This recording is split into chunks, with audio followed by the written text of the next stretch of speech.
Sa paglalakbay nila Sugimoto ay naabutan sila ng bagyo kaya nagkahiwalay ang dalawang sleigh na sinasakyan nila. Sinubukan ni Sakishima na magpaputok ng baril para marinig nila Sugimoto, pero hindi ito nakatulong dahil sa kapal ng nyebe, kaya naghukay sila at doon nagtago, subalit hindi sapat ang ginawa nilang hukay para hindi mamatay sa lamig. Samantala sila Sakishima naman ay sinwerte dahil nakahanap sila ng masisilungan. Tapos pinakita sa kanila ng may-ari ng bahay ang isang malaking ilawan, at ito ang nagsilbing liwanag para mahanap nila Sugimoto ang bahay kaya nakasurvive din sila. Ang ilawan na ito ay ginamit daw noong nagdaang digmaan kaya maswerte sila dahil gumagana pa ito. Kinabukasan ay naghanda na sila sa paglalakbay, nang dumikit ang martilyo sa kamay ni Koito dahil sa lamig.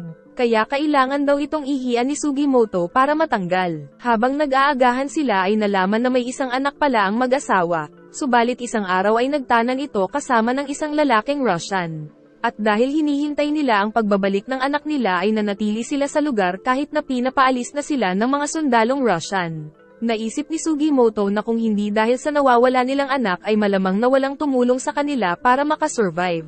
Kaya nais niyang tulungan ang mag-asawa sa paghahanap ng anak nito. Tapos iniwan niya ang picture niya sa mag-asawa na baka sakaling makita daw ni Asirpa. Samantala sa grupo nila Asirpa, ay ikinwento ni Kiro Ranke na ang leader daw nila ni Wilk ay isang babae na nagngangalang Sofia. At may nalalaman daw ito tungkol kay Wilk na hindi alam ni Kiro Ranke, pero nakakulong daw ngayon si Sofia sa Ako Prison kasama ng mga iba pa nilang kagrupo. Dito ay nilalatigo ng mga sundalo ang mga preso na nagtatangkang tumakas. Na walang iba kundi si Sofia pala ngunit naging kamukha na ng Marites niyong kapitbahay. Samantala tinitignan ni Surumi ang mga kopya nila ng mga tato, subalit alam niyang si Asirpa na anak ni Wilk lang ang makakasagot ng code. Ang grupo naman ng mga takas na preso na sila Hijikata ay hinahanap ang isang sikat na mamamatay tao na si Yoichiro para kuhanin ang balat nitong may tato. Subalit ngayon ay isa na pala itong matandang mangingisda. Nais na nitong lunurin ang sarili pero iniligtas naman ng isa pang mangingisda. Dahil hanggang ngayon ay hinahanap pa rin si Yoichiro ng mga hired killer mula sa mga pamilya ng mga pinatay niya. Nahanap nila ang matanda, na nakumpirma nilang siya nga dahil sa mga tato sa katawan. Subalit bago nila mapaslang ay biglang lumakas ang matanda at pinagtataga ang paa nila. Tapos dumating din sila Hijikata sa lugar. At sa paningin ni Yoichiro ay naaalala ang pagkabata nila. May dumating pang mga killer pero binalibag ni Ushiyama. Tapos nang makahawak ng samurai si Yoichiro ay tila nagbalik ang alaala nito kaya muling gumaling sa pakikipaglaban. Hinabol ni Hijikata si Yoichiro, nang maalala ng sikat na mamamatay tao ang katotohanan kung saan ginamit lang pala siya ng Emperor para sa pansariling interes nito. At dahil sa mga nangyari ay napagod ng mabuhay si Yoichiro. Kaya tinapos siya ni Hijikata.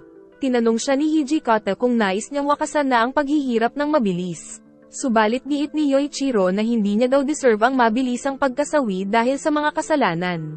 Kaya pinabayaan siyang magdugo hanggang sa mamatay. Samantala nagpaplano si Kiro Ranke na itakas si Sofia mula sa kulungan. At palihim na gumagawa ng sulat si Sofia. Nakarating na sila sa Kishima sa nayon kung saan nanggaling sila Asirpa. Kaya nakumpirma nilang kasama nga nito sila Kiro Ranke. Natanggap ni Kiro Ranke ang sulat ni Sofia. Kaya nagpanggap si Yoshitake na isang mensahero para ibigay ang package nila para kay Sofia, na nakitang mga damit at sulat. Ikinwento ni Kiro Ranke ang nakaraan kung saan magkakasama pa silang tatlo nila Sofia at Wilk, at nagpunta sila kay Hasegawa na isang maniniyot para magpaturo ng Japanese. Isang araw sa di malamang dahilan ay pinauwi niya muna sa magulang nito ang asawa at anak niya. Ngunit sa paglalakad ay nakasalubong ng asawa niya ang mga sundalong Russian tapos nakapulot din ang wanted poster ni Wilk.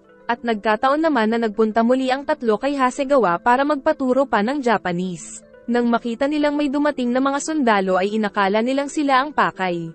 Kaya inatake ito nila Sofia subalit nakita ng iba pang sundalo.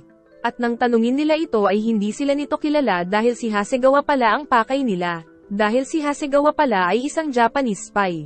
Kaya papatakasin sana nila ito, pero lumaban ang mga sundalo kaya nagkaroon ng bakbakan. Kaya binuo ni Hasegawa ang tinatagong machine gun gamit ang camera. Hindi inaasahan ng mga sundalo ang machine gun kaya naubos sila ng grupo.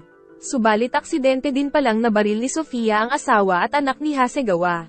Hindi mapatawad ni Sofia ang sarili, kaya naman hindi siya sumama sa paglalakbay ng dalawa para pagbayaran ang krimen. At ipinakitang si Hasegawa pala ay walang iba kundi si Lieutenant Tsurumi. Tapos sinunog ni Tsurumi ang bahay kasama ng mag-ina niya para wala na siyang babalikan sa lugar. Sa kasalukuyan ay nalaman ni Sofia mula sa liham ni Kiro Ranke na patay na si Wilt.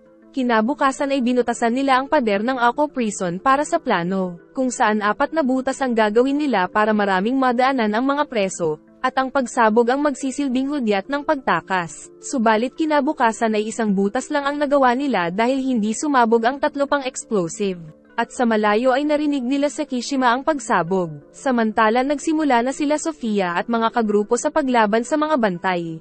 Pero paglabas ay 1 butas lang ang nakita nila, na meron pang pumasok na 1 tigre. Pero kinalaban ito nila Sofia at mga kasamahan kaya umakyat ito sa bubong. Napasabog na nila Kiro Ranke ang pangalawang butas kaya tagumpay na nakatakas ang mga preso. At nang makita ni Sofia si Asirpa ay nalaman niyang anak ito ni Wilt dahil sa mga mata nito. Nadismaya si Yoshitake sa itsura ng babae, at si Kiro Ranke naman ay sinabing mas gumanda pa daw lalo si Sofia. Ngunit sinampal siya ni Sofia dahil sa ginawa niya daw kay Wilt. Tapos dahil tinapat nila ang pagtakas sa umaga ay maraming mga mangingisda sa lugar kaya nalito ang mga sundalo. At habang naglalakbay ay ikinwento ni Sofia kay Asirpa ang lahat ng mga nalalaman kay Wilt. Samantala nasa Ako Prison na sila Sugimoto at nalaman nila ang ginawa nila Kiro Ranke. Nakita din nila ang tigre doon kaya binaril, kaya naisip ni Ogata na baka nasundan sila nila Sugimoto. Iihi sana si Yoshitake nang biglang mahati ang yelo kaya nahiwalay siya sa grupo. At dahil alam ni Sugimoto na malapit na sila kila Asirpa ay tinakbo na lang niya ito dahil hindi kayang dumaan ng sleigh doon. Samantala habang naglalakbay sila Sofia ay ikinwento niya ang pagkatao ni Wilt na buo ang loob kung magdesisyon. Kaya naalala din ni Asirpa ang mga karanasan niya noong kapiling pa niya ang ama. Dahil sa mga nalaman ay tila ba nagkakaroon na si Asirpa ng clue tungkol sa mga gintong itinago ng ama. Na napansin naman ni Ogata. Samantala naglalakbay mag-isa si Yoshitake nang muntik na siyang mahulog, kaya ginamit niya ang agimat na binigay sa kanya, ngunit nabali ang pototoy. Pero may nagligtas sa kanya, na nakitang si Sugimoto pala. Natuwa si Yoshitake nang muling makita ang kaibigan dahil sinabi daw ni Ogata na patay na si Sugimoto. Kaya sinabi ng bida na si Ogata daw kasi ang bumaril sa kanya at kasabwat daw nito si Kiro Ranke. Dahil sa napansin ni Ogata na may naalala si Asirpa ay kinumpranta niya ang bata tungkol sa nalalaman sa ginto. Dahil nais lang daw ni Ogata na mamuhay ng tahimik at masagana kaya kailangan niya lang ng sapat na salapi. Ngunit sa kabila ng pakikusap ni Ogata ay ayaw sa kanyang sabihin ni Asirpa ang code. Samantala sa paglalakbay ay nakita ni Sekishima ang anak ng mga nagligtas sa kanila sa lighthouse. Subalit giit ng babae na ayaw niya daw malaman ng magulang niya na naging mga magnanakaw sila ng kasintahan niya kaya ayaw niyang umuwi. Nakainkwentro naman nila Tanigaki ang mga tauhan ni Sofia kaya nagpaputok sila ng baril. Pero nagawa nilang matalo ni Koito ang mga presong nakalaban. Narinig ni Ogata ang baril kaya nagmasid siya sa paligid nang makita na papunta sa direksyon nila si Sugimoto, kaya niyaya niya si Asirpa. Saka nagsabi din siya ng mga kasinungalingan kay Asirpa para lang malaman niya ang code. Sinabi niyang traidor daw si Kiro Ranke dahil ito daw ang nagpapatay kay Wilt at Sugimoto. Subalit nalaman ni Asirpa na nagsisinungaling si Ogata dahil ang nais daw makain ni Sugimoto ay ang pinatuyong persimmons. Kaya pinagbantaan ni Asirpa si Ogata, kaya isiniwalat na ni Ogata na siya daw ang salarin sa pagpatay kay Wilt. Subalit hindi magawa ni Asirpa ang kumitil ng buhay kaya tinutukan siya ng baril ni Ogata. Subalit dumating si Sugimoto at aksidenteng napana ni Asirpa ang mata nito. Subalit sinubukan ni Sugimoto na iligtas si Ogata dahil ayaw niyang mabahira ng dugo ang mga kamay ni Asirpa, dahil gusto niyang siya ang papatay dito. Nag-crack ang yelo kaya nagkahiwalay sila, subalit tumalon si Asirpa na ligtas na nakapunta kay Sugimoto. Subalit hindi makaalis si Asirpa dahil dumikit pala ang mata niya sa bakal na butones. Kaya tinawag nila si Yoshitake para ihian si Asirpa sa mukha.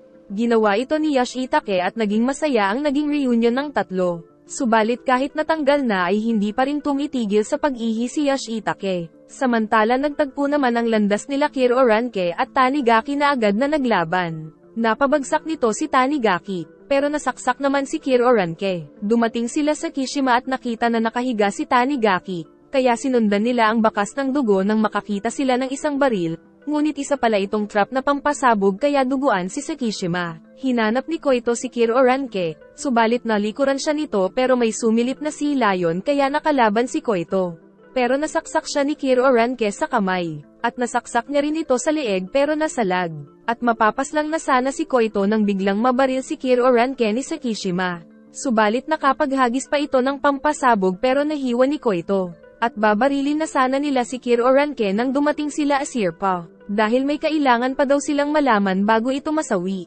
Nakita ni Sofia ang mga naganap. Ngunit wala siyang magawa kundi ang isigaw na lang sa ilalim ng tubig ang sakit. Saka sinabi nito kay Asirpa na sumama daw siya kay Sofia bago ito mamatay. Kaya hindi na nito nasagot ang tanong ni Asirpa kung siya nga ang nagpapatay kay Will. Giit naman ni Yash Itake na masyado lang daw nagseryoso si Kiro Ranke. Tapos nakita nila muli si Gansoko. Kaya ito ang nagbuhat kay Sakishima na parang baby. Tapos ibinigay ni Sugimoto ang patalim ni Wilk sa anak nito. Pagbalik nila sa nayon ay kinausap ni Sakishima si Svetlana na gumawa man lang ng isang liham para malaman ng mga magulang nitong buhay pa siya. Tapos sumama si Svetlana kay Gansoko para magpayaman. Pinakain nila ang mga may injury tapos nagpunta sila sa isang doktor. Pero nang tumanggi ang doktor ay pinilit ito ni Sugimoto para sumama sa kanila at gamutin si Ogata. Kaso sinabi nitong kailangan nilang magpunta sa ospital para maoprahan ang lalaki. Tutol dito ang mga kasama subalit pumayag si Sugimoto. Pero giit ni Koito na hindi naman sasabihin ni Ogata ang nalalaman kahit mailigtas nila ito.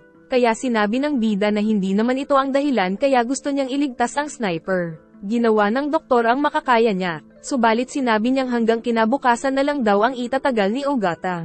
Kaya nagpunta si Sugimoto para tuluyan na lang ito, pero nagulat sa nakita dahil nakatakas ang sniper. Agad niya itong sinabi sa mga kasama kaya hinanap nila ang sniper, subalit nasa loob lang pala ito ng silid. Inutusan niyang suntukin ng doktor si Koito kung hindi ay papatayin ang nurse, kaya nakuha ni Ogata ang baril at tinadyakan si Koito para hindi siya marinig. Tapos nakita nilang nakatakas si Ogata sakay ng isang kabayo. Sinubukan itong barilin ni Sugimoto subalit hindi sapat ang kasanayan sa paggamit ng rifle kaya nakatakas ang sniper. Subalit pinabayaan na lang ito ni Sugimoto, dahil nais niyang gumaling muna si Ogata bago niya ito paslangin. Naghanda na silang magbalik kay Lieutenant Tsurumi, dahil giit ng bida na mas ligtas daw sa panig ng mga sundalo kaysa sa panig nila Hijikata na mga takas na preso. Napakaraming mga katanungan ang pumapasok sa isip ni Asirpa, subalit isa lang ang nais ni Sugimoto. At iyon ay ang may layo si Asirpa mula sa panganib sa magkabilang panig dahil sa hinahanap nilang ginto. Nag-enjoy ka ba? Ito na po ang last part sa series na ito. Salamat po sa panonood at pakiabangan po ng susunod natin na series saka mag-like and subscribe ka na rin Lodi para sa mas marami pang mga recap.